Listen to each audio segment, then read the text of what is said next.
대통령님께서 그 편지를 읽으시고 그 청년을 위해서, 그 가족을 위해서 기도를 드렸다고 합니다. 윤석열 전 대통령, 하루 일과 대부분을 기도로 보내나 봅니다. 오늘은 또 다른 법률 대리인을 통해서 계엄 참여 군인을 위해 매일 기도하고 있다는 소식이 전해졌는데요. 군인들 탄압을 멈추라, 모든 책임은 군 통수권자였던 내게 물어라, 이런 옥중 메시지도 나왔는데요. 이 대목에서 지난 2월 탄핵 심판 당시의 한 장면이 떠오릅니다. 의결 정족수가 아직 채워지지 않은 것 같다. 빨리 국회 문을 부수고 들어가서 안에 있는 인원들을 밖으로 끄집어내라. 전하 장관이 의원을 끄집어내라는 취지의 얘기를 했다면 불가능합니다라고 얘기하는 게 상식이지. 명령한 적 없다. 부당한 지시였다면 따르지 않았어야 한다면서 부하들을 탓했던 당시 곽종근 전 사령관은 의견서에 저와 부하들을 거짓말쟁이로 만든다면 대통령의 지시에 따른 군인들을 2번 죽이는 일입니다. 라며 비통함을 드러냈었죠. 뒷북 기도 소식에 작년 3월부터 계엄 논의가 있었다는 내란 특검의 브리핑까지 부하들을 3번 죽이는 일은 아닐까요? 예, 윤석열 전 대통령 메시지 살펴보기 전에 내란 특검이요. 오늘 브리핑 내용 중에 매우 의미 있는 내용을 밝혔습니다. 먼저 이것부터 다뤄보겠습니다. 그래픽 준비했습니다. 오늘 국민의힘 원내대표실에 대한 압수수색 재시도 관련해서 브리핑을 하다가 특검이 밝히길 계엄 논의가 지난해 3월 정도부터 진행됐다. 추경호 당시 원내대표가 인지했을 가능성을 언급했습니다. 지난해 3월이라고 하면 저희가 이 소식을 보고 당시 뉴스를 다 검색을 해보니까요. 윤 전 대통령이 궁지에 본격적으로 몰리던 그 시기입니다. 의정 갈등 한창이었고요. 이른바 VIP 경로설 관련해서 이종섭 전 국방장관이 출국 금지되고 그런데도 호주 대사가 돼서 출국을 했다가 다시 돌아오고 이런 이른바 런종섭 사태가 발생했던 그 시기이기도 합니다. 신현영 위원님, 이때부터 계엄 논의가 진행 중이었다. 이거 상당히 의미가 있는 것 같습니다. 그렇죠. 저는 가능성 있다고 보는 게요. 예. 실제로 명확히 기억하는데 작년 2월 6일 날 윤석열 대통령이 의대 정원 확대 2,000명을 발표를 하거든요. 예. 근데 사실은 5월 달에 총선이 있는 해였잖아요. 그렇기 때문에 이 부분에 있어서 결국에는 총선 전략을 어떻게 가져갈 것이냐 이런 부분에 있어서 정부는 고민을 했을 것이라고 생각을 합니다. 당시 상황을 보면은 김건희 여사의 명품백 수령으로 워낙에 정치적인 이슈가 되고 있었고 구정 휴가 동안에 밥상에 김건희 여사의 그런 명품백 수수가 아주 도마 위에 올릴 때 2,000명 의대 정원 확대로 덮으려고 했었던 부분이 있고 그런 과정에서 사실은 제대로 국민적 지지를 못 받는 의대 정원 확대였기 때문에 여러 가지 정치적 이슈들 있을 때 VIP 경로설 결국에는 최상병의 이슈인 것이죠. 그리고 김정호 이 국무장관이 또 호주의 대사로 임명되는 등 여러 가지 변칙과 변칙으로 인해서 윤석열 대통령 지지율이 계속 떨어지고 있던 시점이었던 예. 것이죠. 이것을 어떻게 타개할 것이냐. 결국에는 여야의 협치와 소통을 하는 것이 아닌 뭔가 비상계엄에 대한 부분들을 술자리에서 윤석열 대통령이 여러 번 언급을 했다는 겁니다. 그렇기 때문에 대통령 그런 관저에 불려온 많은 국민의힘의 의원들은 사실은 대통령이 비상계엄에 대한 검토나 생각을 하고 있구나 막연한 생각을 할 수 있을 것 같긴 한데요. 당시에는 김용현 국방부 장관의 인사청문회에서도 우리 민주당에서 비상계엄을 검토하고 있지 않느냐 이런 질문을 하면서 그런 거 전혀 없다 이런 논의가 되고 있었기 때문에 사실은 비상계엄의 가능성이 그 당시에는 터무니없다고 생각하더라도 만지작하는 카드가 되지 않았을까에 대한 특검의 검토가 있다는 이야기라고 이해하면 되겠습니다. 예, 김기영 의원님, 특검이 이때부터 이미 계엄 논의가 진행 중이었다라고 밝혔습니다. 제가 볼 땐 좀 지금의 상황에 대해서 후행적으로 좀 해석을 그렇게 하는 게 아닌가 싶습니다. 왜냐하면 압수수색 영장을 지금 특검이 제가 볼 땐 좀 무례하게 국민의힘의 원내대표실을 하고 있습니다. 근데 그 기간을 따져 보니까 추경호 전 원내대표가 선출된 지난해 5월 9일부터 영장 집행일 전날까지로 되어 있습니다. 결국 우리가 보통의 상식을 가진 사람 입장에서는 5월부터 이렇게 뭔가 추경호 원내대표가 전 원내대표가 어떤 내란과 관련해서 계엄과 관련해서 어떤 일을 했다고 상상하기 힘든 거 아닙니까? 그러다 보니까 지금 오늘 브리핑을 통해서 제가 볼 때는 지난 3월부터 뭔가 움직임이 있다 이렇게 규정을 한 것 같습니다. 근데 저는 지난해 이제 제가 총선을 뛰었기 때문에 그때 상황을 좀 말씀드리자면 만약에 윤석열 전 대통령이 그 당시에 이런 악재 때문에 총선을 질 것 같다. 그렇게 했으면 여러 가지 이런 결정을 안 했을 겁니다. 그러니까 예를 들어서 이종섭 전 장관 관련해서 호주 대사 임명을 안 했겠죠. 그리고 후행적으로 그 이후에 분명한 입장을 했겠죠. 그리고 의대 정원 문제도 빨리 풀었겠죠. 그러니까 제가 그때 판단이 잘했다 못했다를 떠나서 그때는 윤석열 대통령이 그리고 대통령실의 입장은 뭐냐면 충분히 총선을 이길 수 있다는 판단이 있었던 겁니다. 그때 판단이 잘못됐기 때문에. 근데 왜냐하면 우리도 예상치 못한 상황이 있었습니다. 민주당이 비명 행사를 통해서 이른바 친문과 친명 간의 어떤 여러 가지의 어떤 그런 공천 과정에서의 어떤 잡음이 있었기 때문에 뭔가 본선에 갔을 때 악영향이 있을 거라는 생각이 있었는데요. 조국 혁신당이 비례로 나오면서 이른바 이제 친문을 지지했던 사람들 입장에서는 지역구에서 어차피 내가 비례대표 조국 혁신당을 찍고자 하면서 그렇다면 지역의 민주당은 지역에서는 민주당을 뽑아야겠다. 그런 어떤 선거 전략이 통했던 부분이 있거든요. 그렇기 때문에 지금의 관점에서 3월에 굉장히 악재가 있었기 때문에 윤석열 대통령이 계엄을 준비했다. 그때가 본격화됐다. 그리고 추경호 전 원내대표는 그 이후에 5월부터 계엄에 대한 논의를 했을 것이다. 이거는 조금 앞서가는 게 아닌가 그런 생각을 해봅니다. 예, 작년 5월 9일부터 추경호 전 국민의힘 원내대표 임기가 시작됐고 그때부터 지금 특검이요. 그때 기간부터 시작해서 압수수색 대상에 포함시킨 상황입니다. 이에 대한 설명을 하면서 특검이 말한 건데요. 다시 한번 전해드리면 계엄 논의가 지난해 3월부터 진행됐다라고 내란 특검팀이 밝혔습니다. 성치훈 의원님. 예. 상상하기 힘든 일이라고 김기흥 의원은 말씀하셨는데 상상하는 힘든 계엄령이 이미 발동이 됐잖아요. 그렇죠. 그리고 일단 추경호 전 원내대표는 계속 부인을 하고 있습니다만 흔적들은 남아 있습니다. 왜냐하면 계엄 직후에 윤석열 전 대통령과 통화했다는 흔적이 남아 있고요. 그리고 우원식 국회의장이 계엄 해제 투표를 위해 양당 원내대표들에게 전화를 걸었을 때 그리고 계엄군의 진입이 가시화되자 다시 한번 전화를 걸었을 때 계속해서 그거를 연장해달라, 시간을 더 달라라고 하면서 그걸 지연시키기 위한 뭔가 설득을 했던 것도 흔적이 남아 있습니다. 그리고 마지막으로 국민의힘 의원들에게도 집합 장소를 계속 바꾸면서 공지하면서 뭔가 혼란을 줬던 그 흔적도 역시나 남아 있습니다. 이런 걸로만 봤을 때도 뭔가 사실 미수에 그쳤다고 좀 봅니다만 왜냐하면 민주당 의원들이 정말 다행히도 뭔가 그 국회로 갈 수 있는 상황이었고 다수의 의원들이 국회로 향했기 때문에 계엄 해제 투표를 민주당 의원과 국민의힘 19명의 의원만으로 해제를 할 수 있었죠. 만약에 그러지 못한 상황이었다. 추경호 전 원내대표의 역할이 매우 컸을 것이라고 보고요. 그리고 작년에 인지했을 것인가? 저는 이 기사를 보자마자 떠올랐던 장면이 작년에 윤한 갈등이 한참 심할 때 대통령의 한동훈 전 대표는 만나주지 않고 추경호 전 원내대표만 계속 불러서 따로 만났다는 이야기들을 기사를 많이 봤었거든요. 그때 무슨 얘기를 했었을까? 뭔가 그때 비상계엄에 대한 이야기는 흘리지 않았을까? 이런 것들을 저는 합리적으로 추정을 해볼 수 있기 때문에 추경호 전 원내대표에 대한 그런 혐의들을 특검이 인지를 하고 아마 저희가 알지 못하는 추가적인 좀 정황 증거나 이런 것들도 추가로 확보했기 때문에 추경호 전 원내대표가 인지하지 않았겠냐라는 그 가정 하에 지금 수사를 하고 있는 게 아닌가 저는 그렇게 봅니다. 김인영 의원님, 만약 특검의 설명대로 지난해 3월부터 추 전 원내대표도 인지했을 가능성이 만약 사실이라면 이건 단순히 12월 3일 밤에 이리저리 연락을 하고 국민의힘 의원들을 여기로 모였다 이렇게 혼란을 준 것 이외에 더 큰 혐의가 의율될 수 있을 것 같아요. 물론 지금 저는 추경호 전 원내대표가 12월 3일 밤에 있었던 일에 대해서는 수사를 받아야 된다고 생각을 합니다. 그 부분에 있어서만큼은 본인이 고의든 고의가 아니든 간에 당시 상황에서 혼란을 야기했던 건 분명한 사실이기 때문에 수사를 통해서 소명하지 않는다면 그 혐의를 벗어나기는 어렵기 때문에 저는 무조건 수사를 받아야 된다는 입장입니다. 하지만 작년 3월부터 또는 5월부터 추경호 원내대표가 되고 나서부터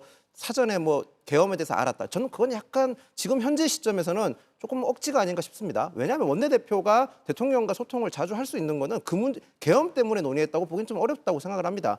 여의도 바닥에서 만약에 그때 그 시점부터 계엄에 대해서 논의가 있었으면 소문이 안 날 수 없다고 생각을 합니다. 물론 당시 아까 성치훈 의원님께서 윤한 갈등으로 인해서 추경호 원내대표가 많이 갔다고 하셨는데 당시에는 한동훈 대표를 패싱하고 추경호 의원을 불렀는 걸 단순하게 계엄으로가 연계해 짓는 거는 조금 이르다고 생각을 합니다. 왜냐하면 그때 당시 윤석열 정부가 국회에서 워낙 소수로서 많이 밀렸기 때문에 대책을 원내를 통해서 마련하고자 했던 거고, 한동훈 대표는 계속 다른 방향으로 국정 전환을 얘기했기 때문에 대통령 입장에서는 본인이 조금 더 대화하기 용이한 사람과 대화하려고 추경호 원내대표를 불렀다고 보는 게 조금 더 합리적인 거 아닌가 싶습니다. 물론 추가적인 수사를 통해서 좀 더 결과를 지켜봐야 될 부분이 있다는 점은 저도 인정을 합니다. 예, 특검의 발표 이 내용에 대해서 그대로 다시 이어서 질문 드릴게요. 결국 지금 국민의힘 의원들이 원내대표실 앞에서 특검의 압수수색 재시도를 막으려고 이렇게 피켓을 들고 규탄 대회를 하고 있습니다.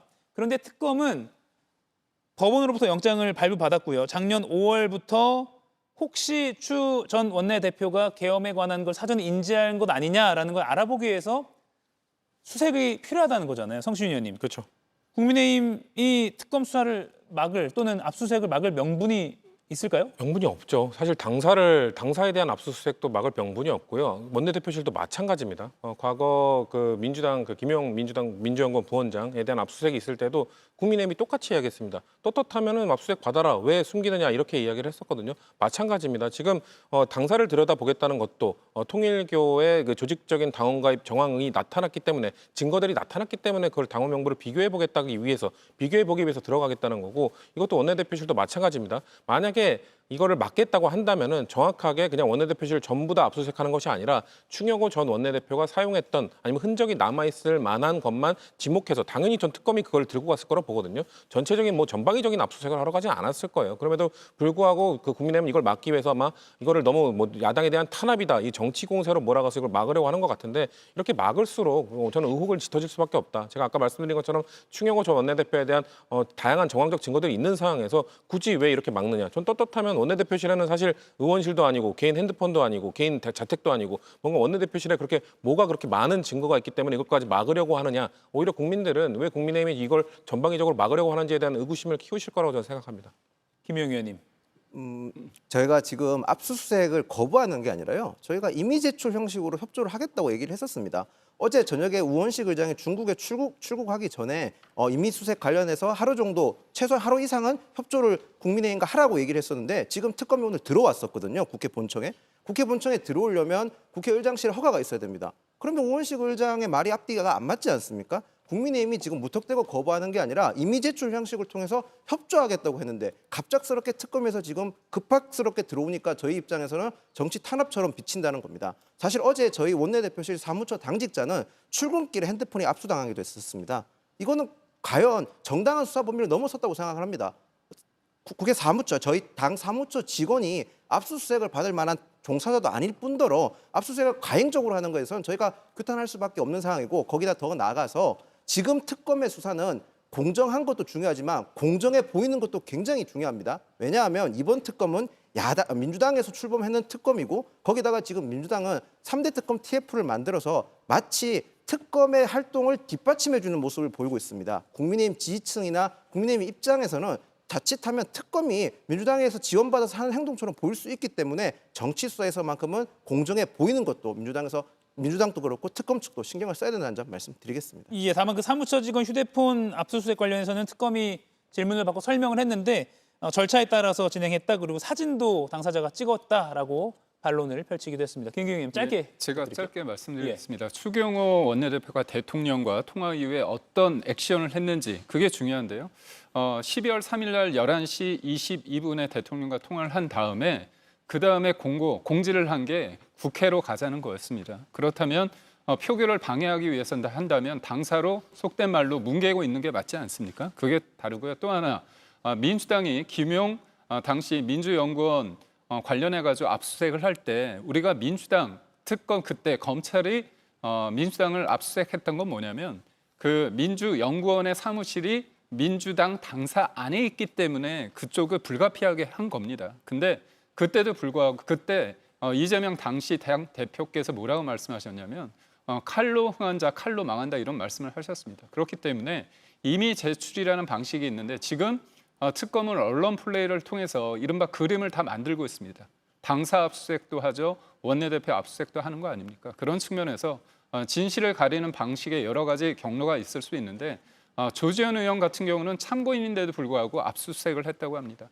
도대체 참고인인데 왜 압수수색을 해야 되는지는 잘 모르겠습니다. 아무리 국민의힘이 그런다 하더라도요. 사실은 후한무치한 모습이라 보입니다. 이게 어떻게 야당 탄압입니까? 그날의 비상계엄에서 해제하는 표결 참여도 안 했잖아요. 국회의원으로서 국민을 위해서 뭘 했다고 지금 이렇게 피켓팅 할 수 있습니까? 지금 피켓팅하는 국민의힘 의원 중에서요. 친한계 의원 그리고 그날의 비상계엄 해제 표결하는 분 안 보이는데요. 그렇다면 이게 국민의힘의 당론이라고 할 수 있나요? 결국에는 비상계엄을 두둔하고 탄핵을 반대했던 어떻게 보면 국민과 반대로 가는 국회의원의 아주 적나라한 그런 본인들의 당권 아니면은 권력 집착의 모습을 적나라하게 보여준다. 저는 비판받아야 마땅하다라고 그러면 생각합니다. 그 당시에 표결에 임하지 않은 사람들은 다 문제라고 본다면 국민의힘이나 조국혁신당 그리고 개혁신당의 의원 중에서도 안 한 사람이 있습니다. 못한 건지 안 한 건지 모르겠지만 그런 식으로 딱 무자르듯이 딱 할 수 있는 상황은 아니지 않나요? 그런 두둔 할 수 없고 108명 중에 18명밖에 표결을 안 했다는 건 분명히 원내대표인 추경호의 방해가 있었다. 특검이 그것을 조사하고 있는 것입니다. 제가 마지막으로 여기까지. 한 말씀만 아닙니다. 하겠습니다. 지금 넘어가야 될 것 같고요. 일단은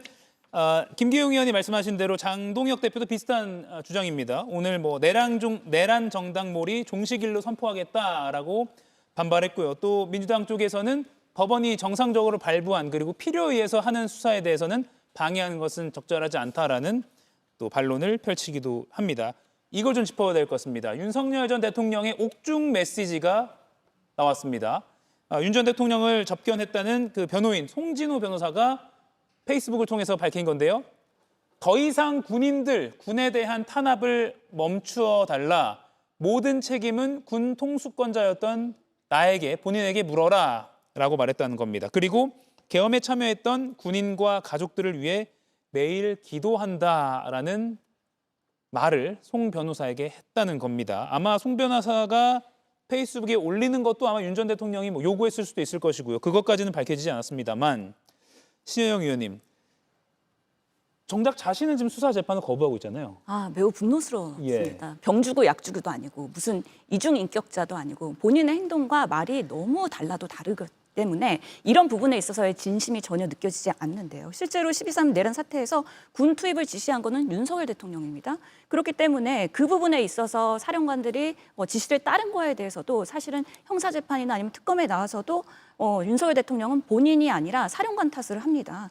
저나 장관이 생각한 것 이상으로 어떤 조치를 준비했을 수는 있지만 또는 저와 장관이 커뮤니케이션 넘어서 비상 매뉴얼로 조치를 군인들이 한 것이다라고 하면서 본인의 책임이 아니라는 것을 방어하는 듯한 발언을 했었고요. 실제로 곽종군 사령관과의 그런 헌재 탄핵 심판 변론에서도 보면은 곽종군 사령관은 대통령이 문을 부수고 들어가서 실제로는 인원을 끄집어내라고 지시했다는 거에 대해서 소명을 하는데 인정하지 않은 윤석열 대통령이었고요. 실제로 지시가 부당하면 따르지 않는 게 군의 모습 아니냐 하면서 오히려 군 탓을 하게 됩니다. 그런 윤석열 대통령이 이제 와서 군을 위해서 기도를 하겠다고요? 누가 믿겠습니까?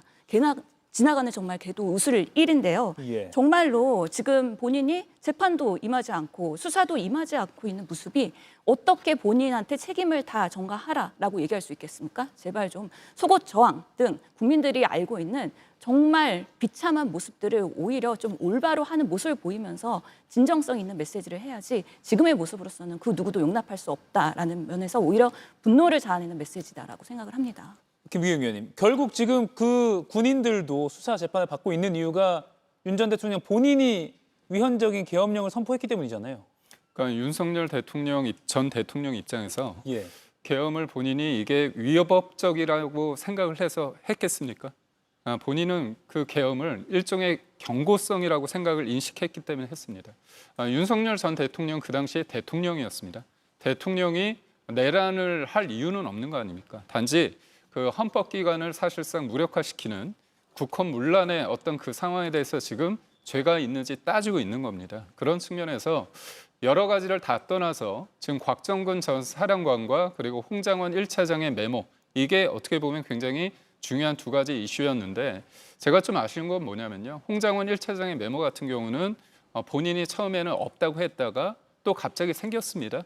그리고 또 진술도 처음에 자기가 그 메모를 적었던 장소와 시간 이런 것들이 다 바뀌고 있습니다. 그렇기 때문에 진술이 오염됐다는 평가가 있었고 곽정근 전 사령관도 처음에는 의원들을 끌어내라 이 얘기를 했는데 물어보니까 의원이 아니라 자기는 인원이다, 요원이다 이렇게 들었다는 거지 않습니까? 결국 곽정근 전 사령관 같은 경우는 또 지인한테 전화를 했을 때 나 되게 힘들다, 내란죄로 엮겠단다 이런 심리적 압박을 받는 부분도 있었습니다. 그렇기 때문에 제가 볼 때 이른바 홍장훈 1차장과 곽정근 전 사령관의 어떤 진술에 대해서 그게 과연 진실에 가까운지에 대해서는 윤석열 전 대통령 입장에서는 따질 부분이 있겠죠. 근데 그럼에도 불구하고 국군 통수권자로서 그리고 대통령이었기 때문에 가지는 어떤 계엄으로 인해서 지금 실질적으로 많은 군인들이 조사를 받고 있고 불이익을 받는다면 그 부분에 있어서는 나의 책임이다. 이런 입장을 밝힌 게 아닌가 싶습니다. 예, 다만 이거 하나만 짚을게요. 김기용 의원께서도 윤 전 대통령 측이 계속 주장하고 있는 그 경고성 계엄이다라는 주장에 동조하시는 건 아니죠? 동의하시는 건 아니죠?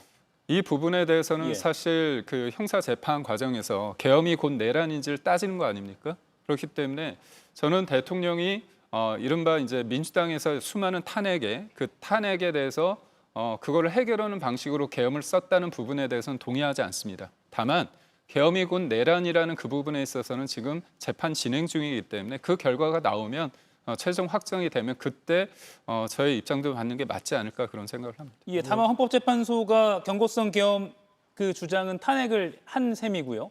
그리고 위헌적인 계엄이라고 했기 때문에 그 부분에 대해서 지금 여기 이 자리에 저희가 같이 동의가 안 되면 더 이상 논의를 진행할 수 없을 것 같습니다. 제가 볼 때 저번에 헌재 재판에서 예. 허튼 재판에서 계엄에 대한 성격을 내란이라고 규정하지는 않았습니다. 제가 네. 여쭙는 건 경고성 계엄에 대한 동의 여부를 여쭙는 건데 그것엔 동의하지 않으시는 거죠? 그 주장에는? 좀 더 진실에 대한 그런 상황을 봐야 되지 않을까 싶습니다. 네. 진실에 대한 그 상황을 봐야 된다. 글쎄요, 지금 제가 앵커 입장이기 때문에 더 논쟁을 하기는 좀 부적절할 것 같고요. 성춘 의원님 손을 드셨기 때문에. 아니 그 헌재 판결에 내란이란 두 글자가 들어가지 않았다고 해서 그건 경고성 계엄인가 아닌가를 더 판단을 해야 된다. 형사 재판을 봐야 된다는 거는 저는 이건 이해할 수 없는, 납득할 수 없는 주장이라고 생각을 하고요. 이미 드러나고 있는 증거들이 뭡니까?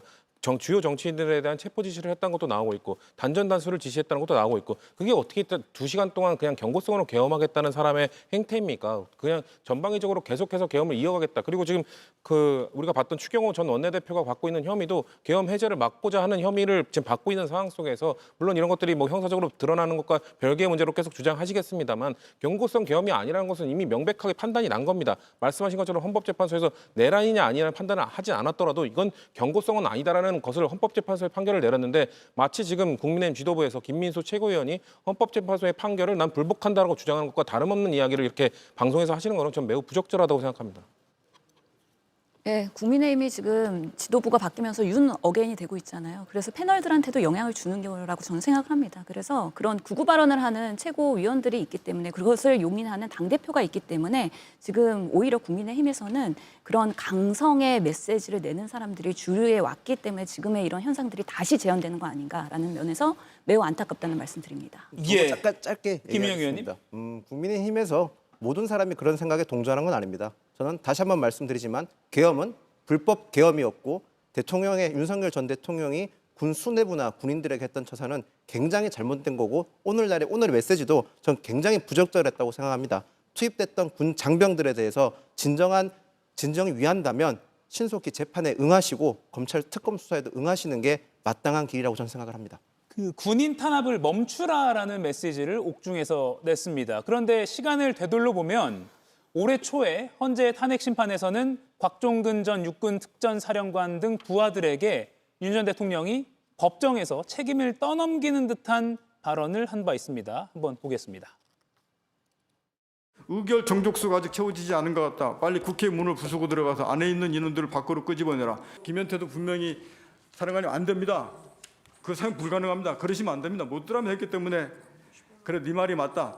이거는 할 상황이 아니다. 그만하자라고 해서 멈춰진 겁니다.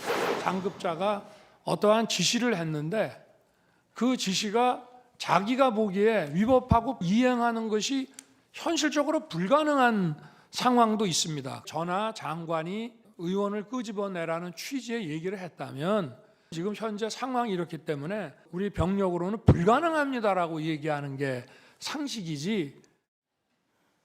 예, 결국 오늘 공개된 그 윤 전 대통령의 옥중 메시지, 군인들을 위한다는, 기도한다는 그 메시지와 비교해 보면 글쎄요, 성시윤 의원님, 예. 아까 병 주고 약 주고 아니냐라는 평가가 가능할 것 같아요. 일단 모든 책임을 자신에게 물으라고 했는데 지금 잘못을 인정 안 하고 있잖아요. 책임 안 지겠다고 지금 경고성 계엄이라는 변명을 하고 있잖아요. 근데 무슨 책임을 물으라는 거죠? 책임을 지겠다는 자세도 보이지 않고 있으면서 뭔가 이렇게 뭔가 부하들을 위하는 척하는 게 저는 역겹다는 말씀을 드리고 싶고요. 그리고 그 본인 때문에 평생 자부심으로 명예심으로 명예감으로 살아가는 수백 명의 군인들이 지금 아주 그 트라우마에 시달리고 있습니다. 그 국회로 향했던 계엄군들은 자신들이 어디로 가는지도 모른 채 헬기에서 내려야 했고 민간인들을 상대하면서 자괴감을 느껴야 했고 본인들이 나중에 이런 불법적, 위법적인 계엄에 가담했다는 사실 때문에 자책감에 괴로워야 했습니다. 그렇기 때문에 그 가족들 역시 정신과 치료를 받았고 계엄군 역시 정신과 치료를 받았습니다. 그런 군인들에 대한 일말의 정말 미안함이라도 있다면 본인이 기도를 할 게 아니라 지금 자백을 하고 자수를 해야 되는 상황인데 끝까지 책임을 회피하면서 저런 뻔뻔한 이야기를 하고 있는 전 내란숙의 윤석열에 대해서 좀 역겹다는 말씀 드리고 싶습니다. 예. 국민의힘에서도 극우적 또는 위헌적 발언이 계속 나오고 있는 상황이죠. 연일 윤 전 대통령 석방을 주장하는 인물이 바로 김민수 최고위원입니다. 어제 윤 전 대통령 접견을 다시 신청했다고 밝히면서 장동혁 국민의힘 대표와도 교감이 있었다라는 그런 흐름을 시사했는데 한번 들어보시죠. 어제 다시 신청을 이미 했습니다. 장동혁 대표와 제가 이게 어제 허가가 되면 면회를 갈 것이라는 이야기도 나눴었고 또 그래요? 여기에 관심을 굉장히 많이 보였습니다. 대통령에 대한 걱정을 하고 있다는 느낌이었고 허가가 난다라고 하면 같이 갈 수도 있겠구나라는 생각을 개인적으로 가졌던 것 같습니다. 예, 국민의힘 패널 두 분께 여쭙겠습니다. 장동혁 대표도 윤 전 대통령 면회를 갈 것으로 지금 공감대가 나오고 있습니까? 우선적으로 이게 그 전당대회 때 그런 어떤 질문에 대해서 적절한 시점에 적절하게 결정하겠다 그런 얘기를 하지 않았습니까? 예. 아무래도 이슈라는 것이 윤석열 전 대통령의 어떤 면회 부분이 지나치게 부각이 된다고 한다면 지금의 어떤 전선이 흐트러지는 상황이 있습니다. 예를 들어서 지금 우리가 적극적으로 어떤 전선을 하지 않더라도 지금 특검이 원내대표와 그리고 당사를 압수수색함으로써 지금의 특검과의 어떤 싸움이 있을 수밖에 없고요. 또 이재명 정부가 하는 일들 중에서 미래 세대의 몫을 가져와서 일정 부분으로 재정을 확장하고자 하는 그런 부분에 대해서 그리고 노란봉투법 등을 통한 여러 가지 악법에 대해서 저희가 싸울 수밖에 없는 상황이 돼 있습니다. 그런데 전당대회를 끝나고 장동혁 대표는 이런 얘기를 했습니다. 미래에 대해서 방점을 두는 얘기를 했는데 여튼 윤석열 전 대통령의 어떤 면회 문제가 지나치게 커졌을 때 뭔가 하나로 목소리가 모아지는 데 있어서의 어떤 약간의 어떤 이견이 표출될 수 있다고 했을 때 본인들의 어떤 리더십을 발휘하는 데 일정 부분 한계가 좀 있다고 봅니다. 그래서 장동혁 후보가 전당대회 때 했던 말은 저는 진심이라고 생각하고요. 이것이 윤석열 전 대통령의 어떤 죄가 없다, 있다 그 문제를 떠나서 그러니까 본인들 간의 어떤 인간적인 어떤 부분에 있어서 갈 수 있다고 판단이 있다면 저는 갈 수 있다고 보고요. 그 시점은 장동혁 대표가 여러 가지 상황을 좀 보고 판단하지 않을까 싶습니다. 예, 김용 의원님. 일단 김민수 최고위원의 저 발언은 지금 저희 당 지도부에서는 계속 지도부의 의견이 아니라는 식으로 개인의 의견이라고 지금 평가를 절하하고 있는 상황입니다. 그럼 장동혁 대표 역시도 지금 곤혹스러울 겁니다. 지금 국민의힘 당사 앞에서 저희 지지층이 장동혁 대표를 향해서 당장 윤석열 대통령에게 면회를 가라는 집회시를 하고 있는 상황입니다. 장동혁 대표 입장에서는 정당은 공직선거가 가장 중요하고 그걸로 평가를 받게 돼 있습니다. 내년 지방선거를 위해서라도 장동혁 대표는 중도를 확장해야 될 상황인데 김민수 최고위원의 저런 돌발 발언은 오히려 장동혁 최고를 더 곤혹스럽게 만들 거라고 생각을 합니다. 지금 국민의힘이 처한 상황이 녹록지 않습니다. 특검 수사도 그렇고 워낙 적은 의석수로 민주당으로부터 좀 많이 압박을 받고 있는데 그런 돌파하는 방식이 윤석열 전 대통령의 면회로서는 불가능하다는 점을 좀 말씀드리고 싶습니다. 예, 어제 양양자 국민의힘 최고위원이 저랑 인터뷰했는데 양 최고위원은 일단 지도부가 뭐 다 같이 가고 이런 상황은 결코 없을 것이다라고 발언을 생방송 중에 하기도 했습니다. 예, 오늘 다룰 것이 많은데요. 한학자 통일교 총재 수사 상황도 한번 살펴보겠습니다. 김건희 특검이 한학자 통일교 총재를 8일에 출석하라고 통보를 했습니다. 그런데 한 총재는 돌연 입원을 했다고 하는데요. 신영 의원님, 한학자 총재가 서울 아산병원에 입원을 알아봤다가 거부당했다는 말이 나오고 그래서 통일교 계열 병원으로 지금 입원해 있는 상황이다라는 게 언론 보도입니다. 이게 그러면 아산병원에서 거부당했다. 그렇게 입원할 만한 상황이 아닐 수 있다고 생각이 들 수 있거든요. 건강 상태가 심각하거나 아니면 치료를 요하는 그런 중증의 상황이 아니라는 것을 아산병원이 어느 정도 스크리닝을 해줬다고 봅니다. 예. 뭐 요즘에 상급종합병원 입원하기도 어려운데 사실 김건희 여사가 우울증으로 입원했다가 엄청난 아산병원의 사회적 비난을 받지 않았습니까? 그렇기 때문에 이번에 통일교의 한학자 총재까지 입원을 한다 그러면 사실은 이건 의학적 판단보다는 정치적인 조력을 한 의료의 뭔가 모순이다라고 비판을 받을 수 있기 때문에 원칙에 준거해서 의학적으로 노인 질환의 그런 입원 정도의 심각성이 아니다라고 이야기를 해주신 거고요.